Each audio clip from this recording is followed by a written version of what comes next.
Utrecht. So where are you guys from? From the Netherlands. From where? Grootammers, but you probably don't know the little village.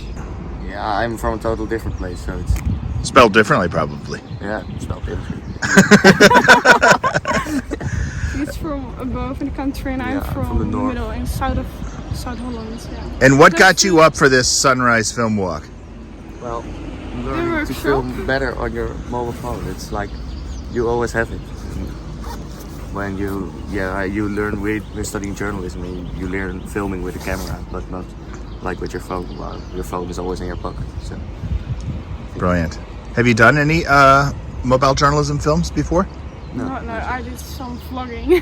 That's why I bought this camera, but or phone. I didn't do it for journalism.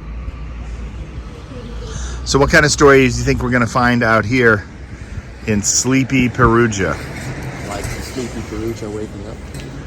Well, there's these film walkers, those guys, those crazy people.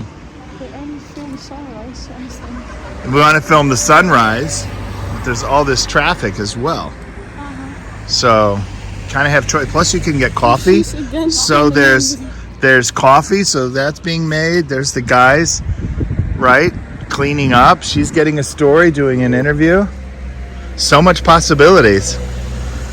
Only one sunrise. But the sunrise is great out here. It's gonna be awesome.